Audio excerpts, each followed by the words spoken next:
समझा रजत जी। मेरे गुरुदेव की यही शिक्षा रही कि संसार में जब द्वेष की होली जलेगी तब हमें प्रहलाद होना ही पड़ेगा। रजत जी, आप देखो कि मैं किसी विदेश की धरती पे हूँ और मेरे लिए इतनी शिकायतें हैं कि जैसे चोर की तलाशी ली जाती है। मैंने 9-9, 10-10, 12-12 घंटे एयरपोर्टों पे बैठकर इस जिल्लत को झेला, लेकिन मेरे गुरुदेव ने कहा था कि संसार में जब देश की होली जलेगी तब हमें प्रहलाद होना ही पड़ेगा।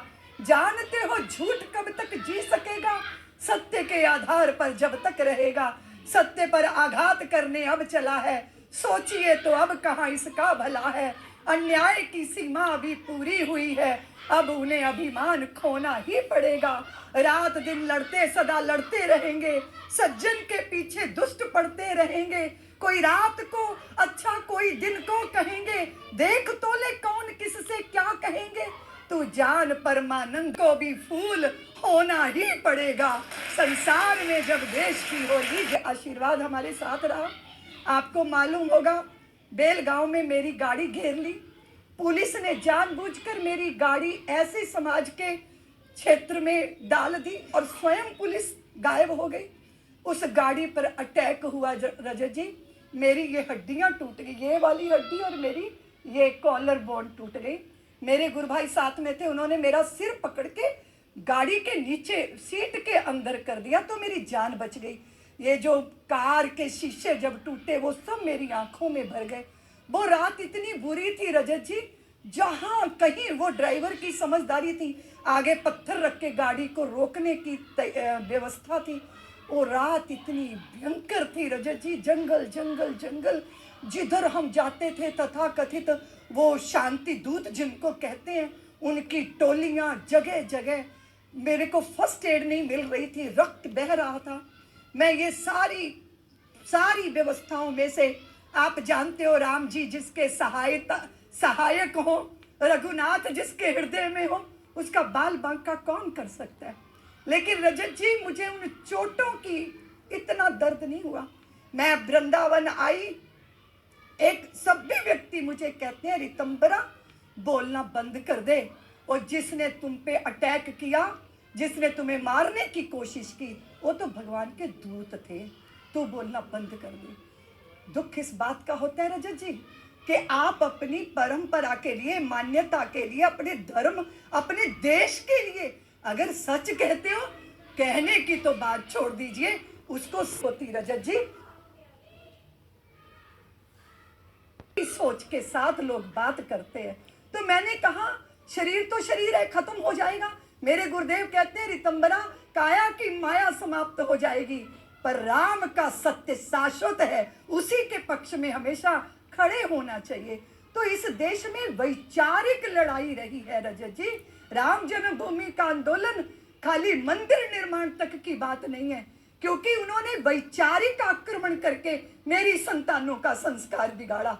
अगर मेरी संतानों को यह पता हो कि मेरे पुरखे तीन पीढ़ियां लूजर रहे, लूजर आज के बच्चों की गंदी गाली है कि वो तो अयाश के बिना राम के।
dungeon go? ये चट्टान आती है ना तो नदी रुकती नहीं है और बेगवती होके आगे बढ़ जाती है। तो जैसे जैसे बाधाएं आती थी ना तो मैं तो चिंगारी थी, उन बाधाओं और प्रतिकूलताओं ने मुझको ज्वाला बना दिया, क्योंकि हर चीज मेरे लिए एक चुनौती थी। रजत जी, इतनी कहानियां हैं कि मैं उसको कह ही नहीं सकती। कैसे कैसे उत्तर प्रदेश में मेरे पे प्रतिबंध लगा और जनता इंतजार करती थी रितंबर आएगी, और मेरा निश्चय होता था कि मैं जाऊंगी, किसी भी कीमत पे अब सभा को नहीं छोड़ूंगी। तो आपने मुझे कहा, भय मैं एक बात कहा करती हूँ कि यह तो बतलाओ कौन यहाँ है जिसे प्राणों से प्यार नहीं है, मगर जगत में जुड़ाओ शुरूते मित्र कहाँ संघार नहीं है।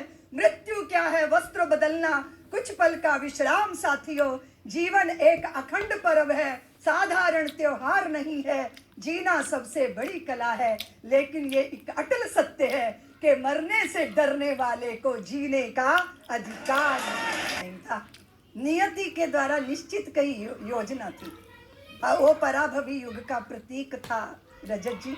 वो बिल्कुल ऐसा था जैसे किसी के पिता की हत्या कर दो और फिर उसकी लाश को चौराहे पे टांग के रोज उसके जूते मारो।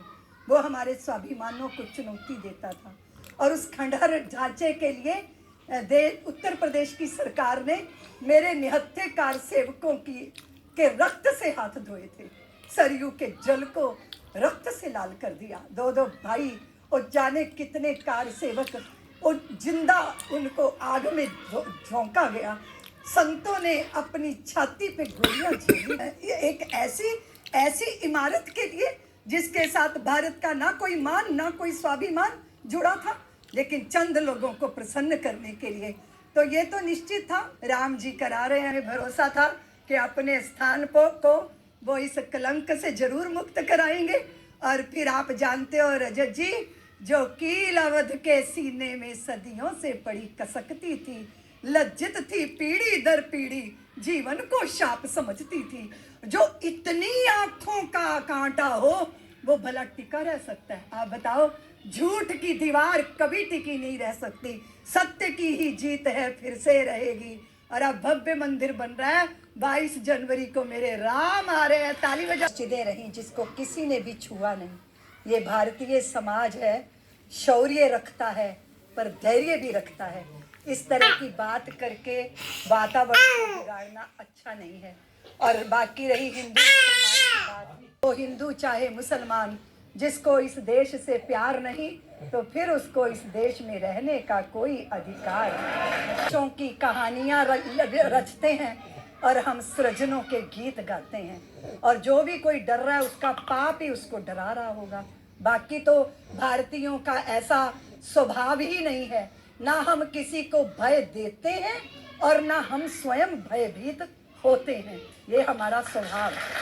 कृष्णचंद्र तो यहाँ हमारा जो मूल है भारत का, हमारे पुरखे हैं, पूर्वज हैं। हमारी पूजा पद्धतियां अलग हो सकती हैं पर हमारे पुरखे अलग नहीं हो सकते। इस बात का स्मरण रखना चाहिए। और मुझे तो लगता है कुछ नेताओं को छोड़ दो, सबको रघुनंदन अयोध्या आ रहे हैं, इस बात की प्रसन्नता और आनंद है। कहानियां दे रहे हैं, वो अपनी कहानी स्वयं कह रहे हैं। इस सत्य को अगर स्वीकार कर ले समाज और वो सौहार्द से हिंदू समाज को वापस दे दे तो फिर हम 30,000 की बात नहीं करेंगे। पर ऐसा तो नहीं हो रहा ना, ऐसा तो नहीं हो रहा। उस सत्य को झुठलाने की कोशिशें हो रही हैं। और हिंदू समाज का धैर्य देखो आप। सोचो जरा रजत जी, हमारी कृष्ण जन्मभूमि और हमारे बाबा विश्वनाथ, ये तीनों स्थान मांगे थे हमने। ज्यादा की हमने बात ही नहीं की, लेकिन उसके लिए भी संघर्ष करना पड़ा। और कोर्ट की पूरी प्रक्रियाओं से गुजर के निष्पक्ष निर्णय जब आया तब हमने वहां मंदिर बनाने का जब हमको आदेश मिला। क्या है तो आप इतने बड़े बहुसंख्यक समाज के धैर्य की कभी तो प्रशंसा करो, कभी तो सोचो। और आप देखो रजत जी, उस ढांचे के को छेड़ा नहीं भारतीयों ने। राम चबूतरा बना के अपने राम जी की अर्चना वंदना करते रहा भारतीय समाज। लाखों की संख्या में उसी जगह जाके परिक्रमा करता रहा।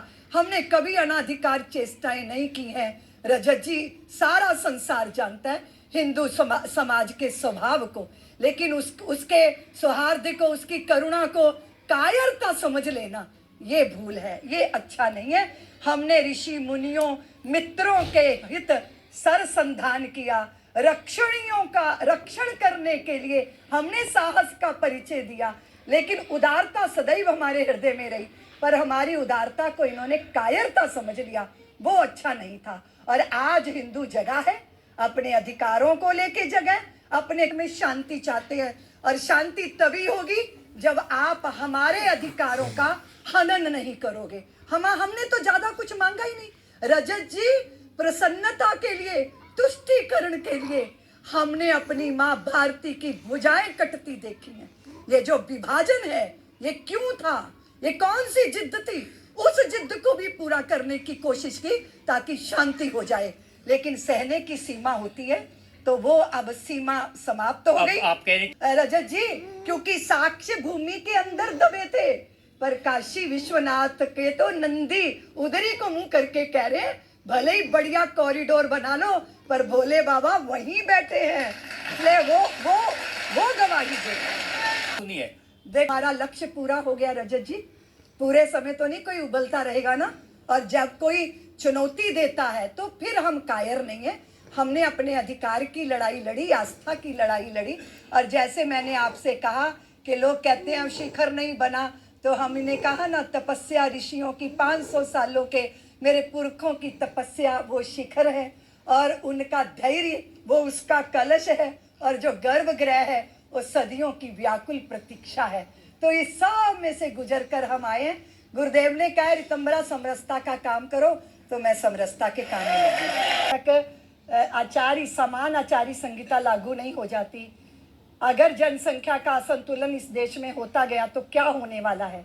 और वो भारतीय जो 35 साल से पहले ब्याह नहीं करते और 8-9 साल बालकों को ही जन्म नहीं देते, तो फिर हमारी परंपरा का संवाहक कौन होगा?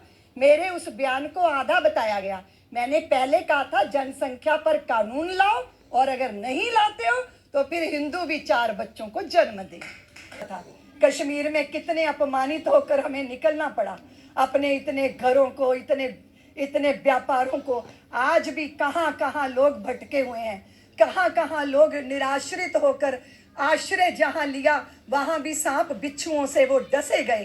किस कारण हुआ? इसी कारण तो हुआ। इसलिए इस सत्य को नकारा नहीं जा सकता। और दूसरी बात यह है कि हम अपनी परंपरा के संवाहकों को क्यों नहीं जन्म देंगे? आप ये बताओ रजत जी, या तो फिर इस देश में समान आचार्य संहिता लागू हो और जनसंख्या पर कानून बने, नहीं तो फिर ये होना चाहिए। ये मैंने कहा था। हम तो ये आशा करते हैं इस देश से मंदिरों को मुक्त करो, इस देश के अंदर परंपराएं आपके माध्यम से मुक्त हों, इस राष्ट्र के अंदर कोई भी भय किसी तरह का रह ना जाए, जाति धर्म को देख के व्यवहार ना हो, सबके साथ एक जैसा व्यवहार हो, समान आचार्य संहिता लागू हो। और अभी नहीं करोगे तो 2024 में तो हम आपको दोबारा प्रधानमंत्री बनाएंगे ही, तब फिर कर दीजिएगा अधूरे बाकी काम। रजत जी, कितने सारे लोगों की अकाल मृत्यु हो गई है, इसलिए हर चीज में संयम बहुत जरूरी है, साधनों का सदुपयोग होना बहुत जरूरी है। और हमारे को प्रगति हमेशा प्रिय है रजत जी, इसीलिए हमने भव्य भारत का सपना लिया था, लेकिन उसमें दिव्यता भी होनी चाहिए। और फिर घोड़े पे सवारी करना हमारी जिम्मेदारी है ना रजत जी, पर घोड़ा हमारे ही सिर पे चढ़ जाए ये तो अच्छा नहीं है। इसलिए वो संतुलन। ये आपकी बात सही है। साथ में संगीत मंडली थी, तो हमने सोचा कि प्रकृति के किनारे तटों पे, सागर के तटों पे हम सागर की अपारता का दर्शन करेंगे, और निर्भर आकाश होगा, तारों से भरा आसमान होगा, और तब हम तट पे बैठ के जब प्रभु को पुकारेंगे तो बहुत आनंद होगा और ध्यान करेंगे। और वहाँ जब पहुँचे हम रजत जी, वहाँ तो शराब की बोतलें एकदम ऐसा भोग का विचित्र और विद्रूप रूप था जो बहुत शोभा नहीं थी सुबह प्रातः ब्रह्म वेला में। तो फिर हमने मेरे साथियों से कहा कि हम गलत जगह आ गए। हमने फिर वहीं से रजत जी भारत भूमि को प्रणाम कर लिया कि हे भारत भूमि, तेरे सागरों के तट हो तो वहाँ सोमनाथ है, जगन्नाथ है, कन्याकुमारी है, और पहाड़ का शिखर हो तो फिर मेरे केदार बाबा है, गंगोत्री है, यमुनोत्री है। हमारे यहाँ प्रकृति जहाँ प्रफुल्लित होकर विराजमान है, वही भगवती है, वही भगवान है। यही तो भारत भूमि है। कमाने की शिक्षा देता है और मंदिर विद्या देता है जीने की। और जिंदा रहने और जीने में तो फर्क है रजत। हम जिंदा तो रहना चाहते हैं, पर हम सही मायनों में जीना भी चाहते हैं। और आपको मालूम है, परा का देश है, सैलरी के नोट गिने गुरु और चेले जो हैं वो नकल कर करके पास हों, ऐसा भारत तो कभी नहीं था। इसीलिए चरणों में झुकना आना चाहिए। और आपको तो पता है रजत जी, घड़ा जब झुकता है नदी का नीर तभी उसमें भरता है। और जब हम भगवान के चरणों में जाके झुकते हैं तब हमारी प्रज्ञा जागृत होती है, क्योंकि ग्रहण करने की सामर्थ्य आती है। और फिर आप तो जानते हो रजत जी, जब डॉक्टर की दवाई समाप्त हो जाती है, काम नहीं आती, तो डॉक्टर भी कहता है भगवान से प्रार्थना कर लो तभी काम होगा। इसलिए विद्यालय बनने चाहिए, विश्वविद्यालय बनने चाहिए, अस्पताल बनने चाहिए, पर मंदिर क्यों नहीं बनना चाहिए? भारत की भूमि तो मंदिरों की भूमि। जैसे तेजस्वी भगवान को भी मनाएंगे, मंदिर से माँ प्रसाद लाके मुख में डालेगी कि डॉक्टर की दवाई तभी काम आएगी पुत्र जब ईश्वर का आशीर्वाद तेरे ऊपर हो। कह दिया, बस हमारा श्रम सफल हो गया। मेरे बच्चों के हृदय में ये बात आ गई।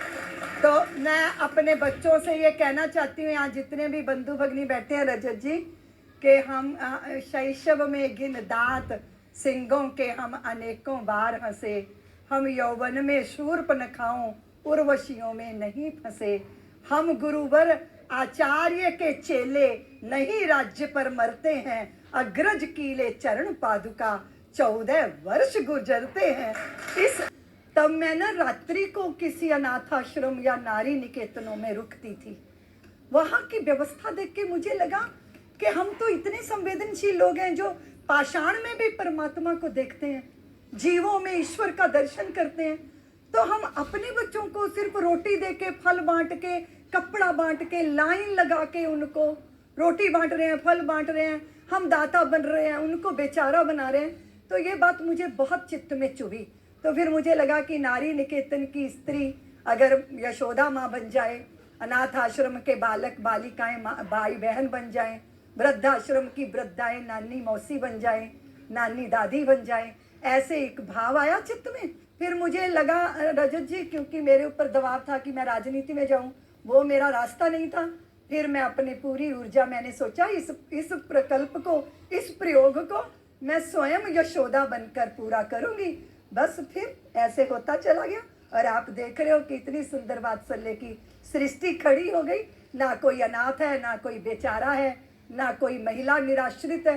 और फिर रजत जी, ये तो आप भी जानते हो कि जो ईश्वर की आश्रयदायिनी है वो स्वयं निराश्रित भला कैसे हो सकती है? वो यशोदा बन के गौरव प्राप्त करे, बच्चों को लोरियां मिले, माँ को बुढ़ापे। पूरी दुनिया में ऐसा बहुत ये ड्रीम प्रोजेक्ट था रजत जी कि मेरे देश की पुत्रियां छुई मुई सी ऐसे और कोमल कलिका सी, या तो कुसुम कुसुम जैसी, या तो ऐसे सिमटी सिमटी जैसी, और पैंट और शर्ट भले ही पहन लें पर मृगी जैसा हृदय जैसी, या फिर रेगिस्तान की मरुधरा की सरस्वती जैसी।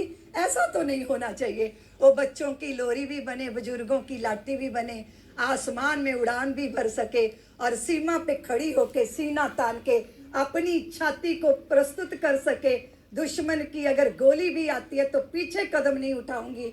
जैसे मेरे देश का युवा तिरंगा फहराने जाता है, या तो तिरंगा फहरा के आता है या तिरंगे में लिपट कर आता है। तो भारत की पुत्रियों को भी ये अवसर प्राप्त होना चाहिए।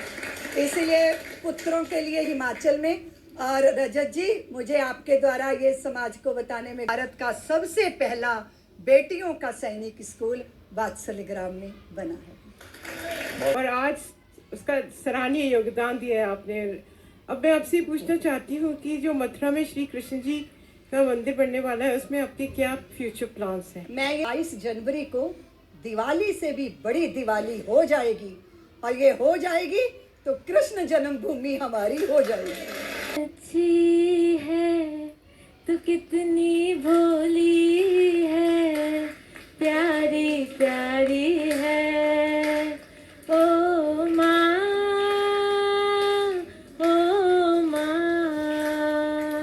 तू कितनी सुंदर है, तू कितनी प्यारी है, प्यारी प्यारी है।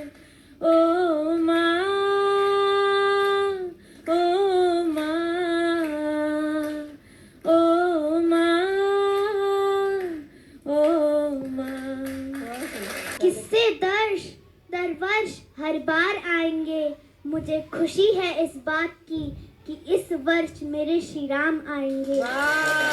सपने लेकर भरकर जेबों में आशाएं, दिल में है आए। मैं उस माटी का वृक्ष नहीं जिसको नदियों ने सींचा है।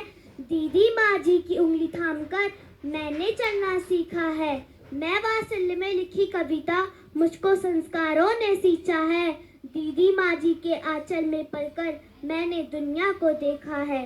तूफानों सा शोर नहीं, कल कल बहता जल हूँ मैं। दीदी माँ जी के संस्कारों का आने वाला कल हूँ मैं। दीदी माँ जी का धाम मिला, पावन परमानंद नाम मिला। और भला क्या आस है मुझको, इतना खुशहाल परिवार मिला। मुझे दीदी माँ जी तो बंदे खुद को बदलना होगा। हाथ ऊपर करके राम पाना है तो बंदे खुद को बदलना होगा। राम को पाना है खुद को बदलना। धर्म युद्ध में तुझको अंगारों पर चलना। बैठा क्यों है कुछ कर्म कर, बैठा क्यों है कुछ कर्म कर, तेरा काम बोलेगा। कण कण भी जय जय जय श्री राम। रे भैया कण कण भी जय जय जय श्री राम। बोलिए जय श्री राम।